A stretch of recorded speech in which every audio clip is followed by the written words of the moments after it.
என் அன்பான பிள்ளைகளே, இன்னைக்கு இந்த வீடியோவை பார்க்கும்படி நான் உங்களை நடத்தி வந்தது தற்செயலாக இல்லை. நீங்கள் ஒவ்வொருவரும் இந்த நேரத்தில் இந்த வார்த்தைகளை கேட்பதற்கு ஒரு காரணம் இருக்கிறது. இந்த செய்தி எல்லோருக்கும் ஒலித்தாலும் ஒவ்வொருவரின் இதயத்தோடும் நான் தனிப்பட்ட முறையில் பேச விரும்புகிறேன். இன்று நீங்கள் எத்தனை பேராக இந்த வீடியோவை பார்த்து கொண்டிருந்தாலும் என் பார்வையில் நீங்கள் ஒவ்வொருவரும் விலைமதிப்பற்ற என் பிள்ளைகள். உங்களில் சிலர் பல நாட்களாக யாரிடமும் சொல்ல முடியாத ஒரு பாரத்தை சுமந்து கொண்டிருக்கிறீர்கள். சிலர் வெளியில் சிரித்துக் கொண்டிருந்தாலும் உள்ளுக்குள் அமைதியை இழந்து தவிக்கிறீர்கள். சிலர் உங்கள் கண்ணீரை மற்றவர்களிடமிருந்து மறைத்து வைத்து எல்லாம் நன்றாக இருக்கிறது என்று சொல்லிக் கொண்டு வாழ்கிறீர்கள். சிலர் உங்கள் ஜெபங்களுக்கு இன்னும் பதில் கிடைக்காததால் மனதில் பல கேள்விகளோடு இருக்கிறீர்கள். சிலர் எதிர்காலத்தை நினைத்து பயப்படுகிறீர்கள். குடும்பத்தை நினைத்து கலங்குகிறீர்கள். உங்கள் வாழ்க்கை எப்போது மாறும் என்று ஏக்கத்தோடு காத்திருக்கிறீர்கள். என் அன்பான பிள்ளைகளே, நீங்கள் எந்த நிலையில் இருந்தாலும் நான் உங்கள் ஒவ்வொருவரையும் பார்க்கிறேன்.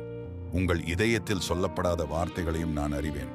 நீங்கள் சிந்திக்கும் ஒவ்வொரு எண்ணத்தையும் நான் அறிந்திருக்கிறேன். நீங்கள் சிந்தும் ஒவ்வொரு கண்ணீரும் என் பார்வைக்கு மறைவானது அல்ல. அதனால்தான் இன்று நான் இந்த வார்த்தைகளை உங்களிடம் பேசுகிறேன். இந்த வீடியோ முடியும் வரை உங்கள் இதயத்தை திறந்து வைத்து கேளுங்கள். ஏனென்றால் இது ஒரு மனிதனின் குரல் மட்டுமல்ல, உங்கள் இதயத்திற்கு நான் கொடுக்க விரும்பும் ஆறுதலின் நினைவூட்டல். நான் உங்களை நேசிக்கிறேன். நான் உங்களை மறக்கவில்லை. நான் இன்னும் உங்களோடு இருக்கிறேன்.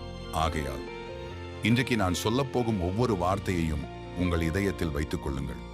ஏனென்றால் இந்த வார்த்தைகள் உங்கள் கலக்கத்தை சமாதானமாகவும், உங்கள் பயத்தை விசுவாசமாகவும், உங்கள் கண்ணீரை நம்பிக்கையாகவும் மாற்றும். என் பிள்ளையே, நீ எதை நினைத்தும் கலங்காதே. இன்று நீ அமைதியாக இருந்தாலும் உன் மனதிற்குள் எத்தனை சத்தங்கள் ஓடிக்கொண்டிருக்கின்றன என்பதை நான் பார்க்கிறேன். உன் முகத்தில் ஒரு சிரிப்பு இருக்கலாம், ஆனால் உன் உள்ளத்தில் 1000 கேள்விகள் இருக்கின்றன. இனி என்ன நடக்கும்? நான் ஜெபித்த காரியம் எப்போது நிறைவேறும்? இந்த பிரச்சனை முடிவுக்கு வருமா? என் குடும்பம் நல்ல நிலைக்கு வருமா? நான் இழந்ததை மீண்டும் பெறுவேனா? இந்த கேள்விகள் உன் மனதை இரவும் பகலும் அமைதியாக இருக்க விடாமல் துரத்தி கொண்டே இருக்கின்றன. ஆனால் என் அன்பான பிள்ளையே, ஒரு நிமிடம் என்னை பார். உன் கேள்விகளை பார்க்காமல் உன் இயேசுவை பார். ஏனென்றால் கேள்விகள் பெரிதாக தோன்றும் நேரங்களில் கூட அவற்றை விட பெரியவன் நான். நீ எதிர்கொள்ளும் சூழ்நிலைகளை விட என் வல்லமை பெரியது. நீ பார்க்கும் தடைகளை விட என் வழிகள் உயர்ந்தவை. நீ அறியாத எதிர்காலத்தை நான் ஏற்கனவே பார்த்து விட்டேன். அதனால்தான் இன்று நான் உன்னிடம் சொல்கிறேன், நீ எதை நினைத்தும் கலங்காதே. என் பிள்ளையே, நீ பல நேரங்களில் எதிர்காலத்தை பற்றிய பயத்தில் வாழ ஆரம்பித்து விடுகிறாய். இன்னும் நடக்காத விஷயங்களுக்காக இன்றைய சந்தோஷத்தை இழக்கிறாய். நடக்காத உரையாடல்களை உன் மனதில் உருவாக்குகிறாய்.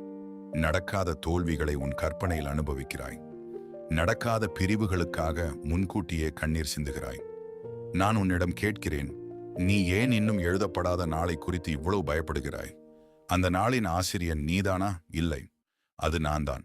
நாளைய தினத்தை எழுதுகிறவன் நான் என்றால் நாளையை பற்றி நீ ஏன் கலங்குகிறாய்? என் பிள்ளையே, உன் மனம் ஒரு தோட்டத்தை போன்றது. அந்த தோட்டத்தில் என்ன விதைக்கிறாயோ அதுதான் நாளை வளர்ந்து நிற்கும்.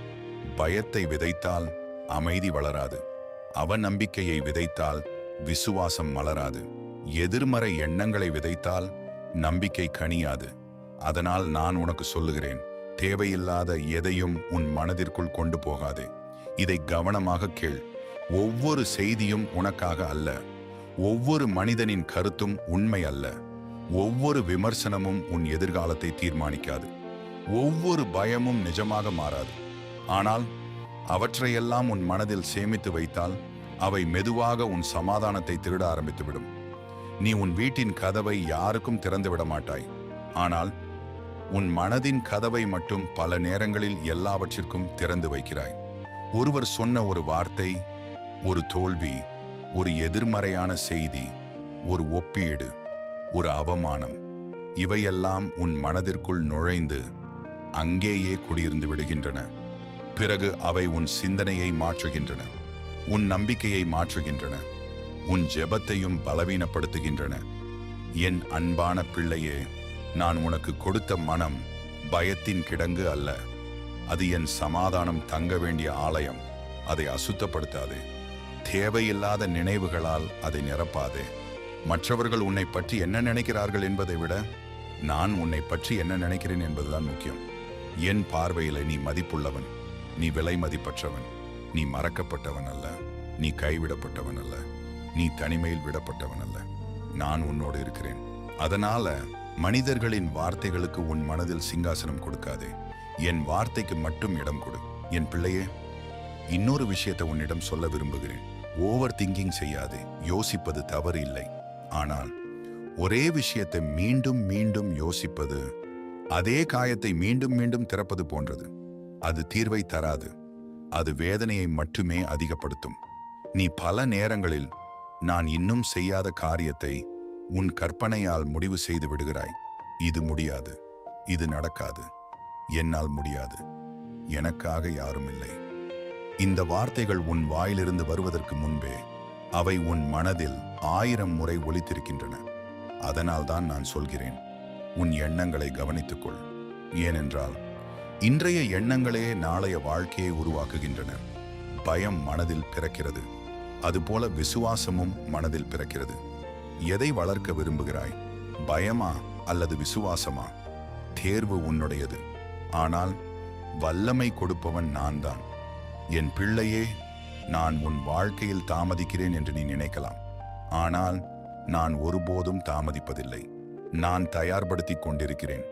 ஒரு விவசாயி விதையை விதைத்தவுடனே அறுவடை செய்ய முடியாது. அவன் காத்திருக்க வேண்டும். மழை பெய்ய வேண்டும், விதை முளைக்க வேண்டும், வேர் ஆழமாக செல்ல வேண்டும். அதற்கு பிறகுதான் கனிகள் வரும். அதே போல உன் ஜெபங்களும் என் முன்னிலையில் வீணாக கிடக்கவில்லை. அவை வளர்ந்து கொண்டிருக்கின்றன. நீ பார்க்கவில்லை என்பதற்காக நான் வேலை செய்யவில்லை என்று நினைக்காதே. நான் அமைதியாக இருப்பது நான் செயல்படவில்லை என்பதற்கான அடையாளம் அல்ல. அது என் நேரம் இன்னும் முழுமையடையவில்லை என்பதற்கான அடையாளம். என் பிள்ளையே, உன் மனதை தெளிந்த நீரோடை போல வைத்துக்கொள். ஒரு தெளிந்த நீரோடையில் வானத்தின் பிரதிபலிப்பு தெரியும். அதன் அடியில் இருக்கும் கற்களும் தெளிவாக தெரியும். அதை பார்க்கும் அனைவருக்கும் அமைதி கிடைக்கும். ஆனால் அதே நீரோடையில் சேறு கலந்தால் அதன் அழகு மறைந்துவிடும். அதுபோல உன் மனதில் தேவையில்லாத எண்ணங்கள், ஒப்பீடுகள், பயம், சந்தேகம், மற்றவர்களின் எதிர்மறை வார்த்தைகள் இவையெல்லாம் கலக்க ஆரம்பித்தால் உன் முடிவுகள் குழப்பமாகிவிடும். உன் ஜெபம் சோர்ந்துவிடும். உன் விசுவாசம் பலவீனப்படும். அதனால் ஒவ்வொரு நாளும் உன் மனதை சுத்தம் செய். மன்னிக்க வேண்டியவர்களை மன்னித்து விடு. விட வேண்டிய நினைவுகளை விட்டுவிடு. என்னிடம் ஒப்படைக்க வேண்டிய பாரங்களை ஒப்படைத்து விடு. நீ சுமக்க வேண்டியதை மட்டும் சும, மீதியை என்னிடம் விட்டுவிடு. என் அன்பான பிள்ளையே, நான் உன்னிடம் ஒரு கேள்வி கேட்கிறேன். நீ ஏன் எல்லாவற்றையும் தனியாக சுமக்க முயற்சிக்கிறாய்? உனக்கு ஒரு தகப்பன் இருக்கிறார், உனக்கு ஒரு மேய்ப்பன் இருக்கிறார், உனக்கு ஒரு இரட்சகர் இருக்கிறார். அவர் நான் தான். நான் உன் வாழ்க்கையில் வெறும் பார்வையாளன் அல்ல, நான் உன்னோடு நடக்கிறவன். நீ அழும்போது அருகில் இருப்பவன். நீ பேசாமல் இருந்தாலும் உன் இதயத்தை புரிந்து கொள்கிறவன். நீ உடைந்து போகும் முன்பே உன்னை தாங்குகிறவன். நீ விழுவதற்கு முன்பே உன் கையை பிடிக்கிறவன். அதனால் என்னை நம்பு. உன் சிந்தனைகளை என்னிடம் கொண்டு வா. உன் கேள்விகளை என்னிடம் கொண்டு வா. உன் பயங்களை என்னிடம் கொண்டு வா. நான் உனக்கு பதில்களை மட்டுமல்ல, சமாதானத்தையும் தருவேன். நான் உனக்கு வழியை மட்டுமல்ல, அந்த வழியில் நடக்க தேவையான பலனையும் தருவேன். நான் உனக்கு அதிசயத்தை மட்டுமல்ல, அதுவரை காத்திருக்க வேண்டிய பொறுமையையும் தருவேன். ஆகையால் என் அன்பான பிள்ளையே, இன்று இந்த ஒரு வார்த்தையை உன் இதயத்தில் பதித்து வை. நீ எதை நினைத்தும் கலங்காதே. நான் உன் முன்னே செல்கிறேன். நான் உன் பின்னே பாதுகாப்பாக நிற்கிறேன். நான் உன் அருகில் நடக்கிறேன். நான் உன் உள்ளத்தில் வாசம் செய்கிறேன்.